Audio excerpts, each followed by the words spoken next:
Today is a very exciting day for me because we have three new Omegas in the studio. We have the black dial no date rubber strap, the black dial no date on the mesh, and also the green dial titanium bronze and gold on the green rubber strap. Today we're going to be getting hands-on with these watches, discussing everything that you need to know, and also discussing whether I think this right here is a new king. Welcome back to the Chisholm Hunter channel. My name is Harrison, as always. And it's always a good day. It's a good day when we get new stuff into the studio. It gives me a little bit of an injection of excitement and passion, and perhaps too much coffee's added to that. Who knows? So whenever we get no-date diving watches in the industry, everybody kind of seems to lose their mind. And I kind of see why. I think there's something about simplicity that just kind of, it resonates with people. And I think this is partially why this was such a big release.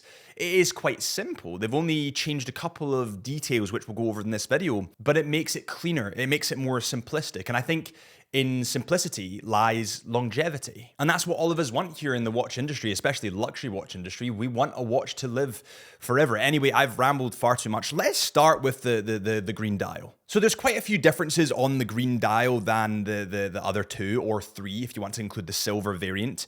So let's talk about those differences first. So firstly, we don't have as much dial depth on the green dial. It's just kind of a matte green dial, and it looks quite flat. And then also it has tanned beigey kind of hour markers, which you don't see in the black variants because they're more white. This model also comes in grade 2 titanium and Omega's exclusive 9-carat bronze gold. Now, the dial on this watch, although it looks quite flat and quite simplistic, it is actually quite interesting because it's actually made of aluminium. It's a green aluminium and it's actually sandblasted, and that creates that kind of flat looking effect you can see on the dial. It also features 18-carat bronze gold hands, and this kind of gives it that more vintage look, vintage aesthetic. If I'm perfectly honest, when I first saw the three releases of the Seamaster, I think this was the one that didn't catch my eye as much as the other two. But now that I've got it in person, I actually really like it. I like the vintage flair, the vintage aesthetic. It doesn't scream too loud,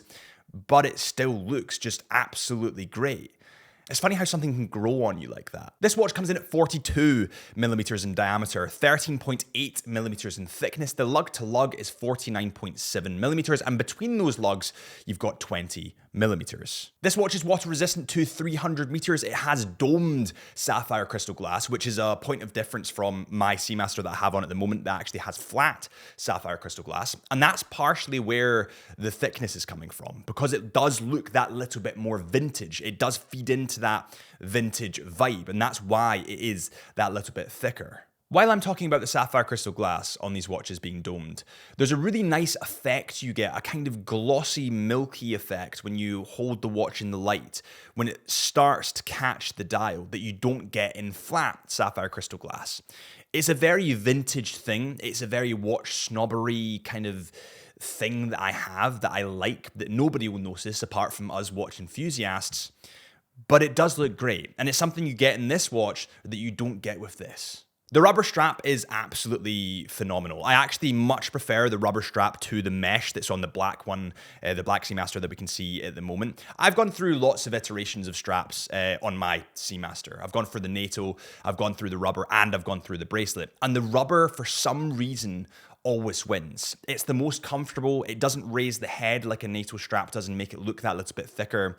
And I just prefer it. I think it feels more sporty. It feels lighter. It just feels a bit more fresh. The movement in this watch is visible through the open case back, and it's actually slightly different to the movement that's in my Seamaster at the moment, commonly known as the King. And if you want to see a full comparison of these two watches, the black dial maybe and the white Seamaster, the old Seamaster and the new Seamaster, then just let me know and I can definitely do one of them for you. The movement in this model is the caliber 8806. It's a self-winding movement with a coaxial escapement. It's certified by Master Chronometer, approved by METAS, and resistant to magnetic fields reaching 15,000 Gauss. It has a free-sprung balance with silicone balance spring, automatic winding in both directions, and it has a special luxury finish with a rhodium-plated rotor and bridges with Geneva waves in arabesque. It also has 55 hours of power, so there's not really a change in terms of the power of this watch, but it is a slightly different movement, partially because there's no date feature now.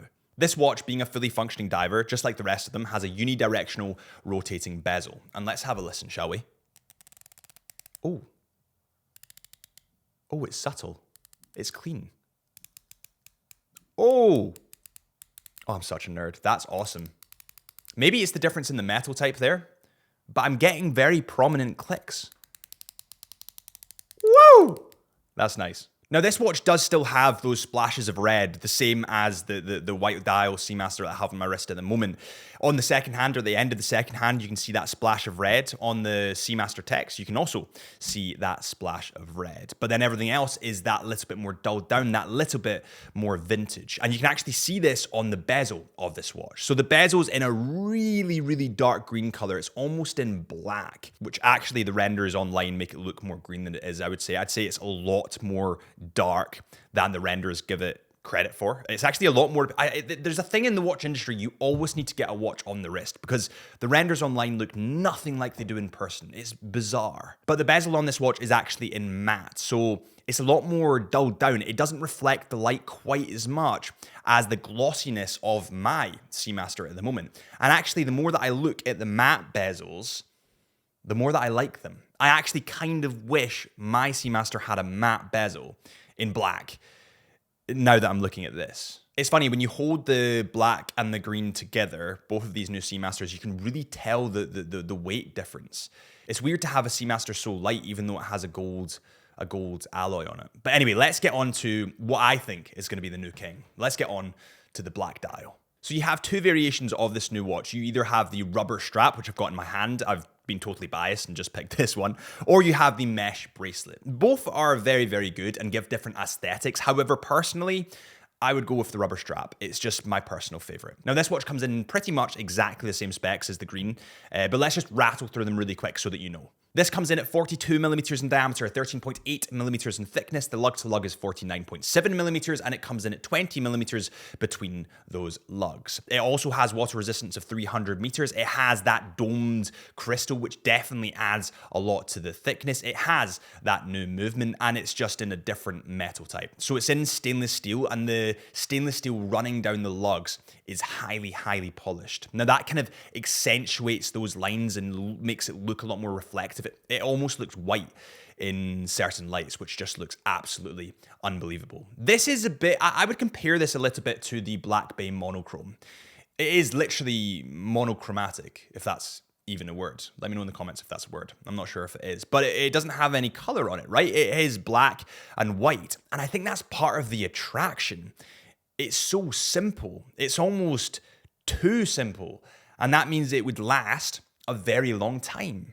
Now that bezel again is such an attractive feature on this watch, and it's actually a black oxalic anodized aluminium bezel ring. Now we've actually seen aluminium bezel rings being used before in the Tudor Black Bay range, and it gives them a really nice kind of matte effect. And I honestly think I do prefer this to the ceramic. Now in terms of durability, I'm pretty sure this will scratch a lot easier than the ceramic, but the kind of look and vibe it gives you is really, really nice. The dial on this watch has those black waves that is so iconic to the Seamaster line. And I think that's partially why I kind of resonate with this one in particular.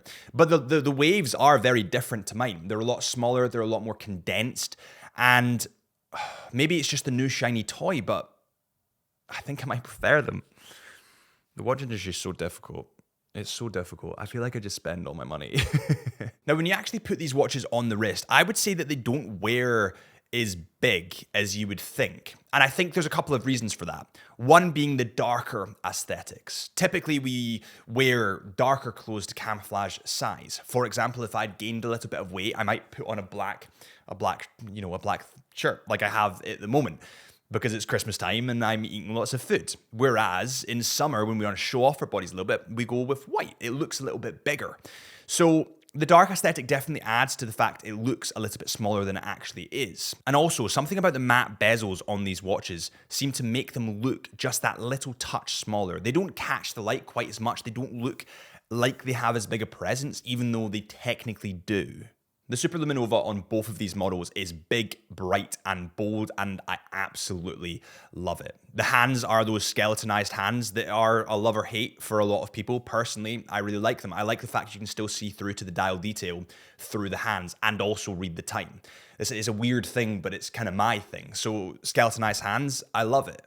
In terms of the thickness, I know that's been a big issue to people. So on my Seamaster, the older Seamaster, the date version, it comes in at 13.6 millimeters. Whereas on this one, it comes in at 13.8 millimeters. Now, given you don't have a date complication on this watch, but you do have the domed sapphire crystal glass, which gives it that more vintage look. And the sapphire crystal glass being domed combined with the flat bezel look, because it's aluminium, it gives it a really distinctive vintage look, which is really aesthetically appealing.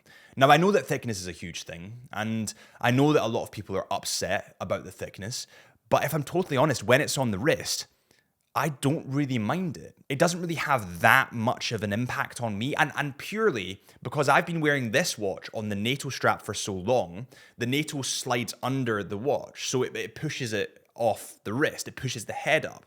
So technically speaking, this is actually wearing a little bit less thick, if you include the NATO strap, than my watch at the moment. So I feel like people do lose their minds a bit about specs, and I can understand where they're coming from, because everyone wants slimmer watches, smaller watches.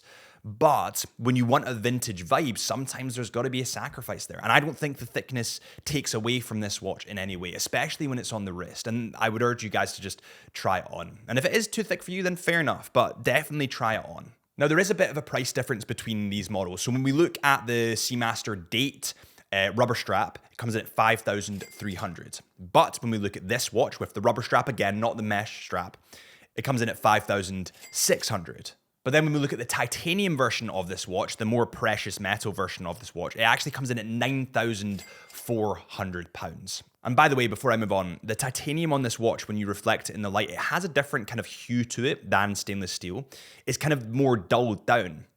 And I think that dulled down look works so well with the vintage vibe of this watch, and also just matches the dark green perfectly. It's yeah, it's expensive, but it's super sexy. Okay, so what do I think? Is it going to be a new king? Is it a new king? So I definitely think the green dial precious metal is for the collectors, the guys that have bought tons of Omega watches and want something that little bit more special and essentially more expensive. The black dial, is it going to be a new king? I think it's definitely going to be more popular. I think people just like non-date versions of stuff. Is it a new king to me? Not yet. With that said, if they were to bring out a white dial of this, it'd be hard to say no.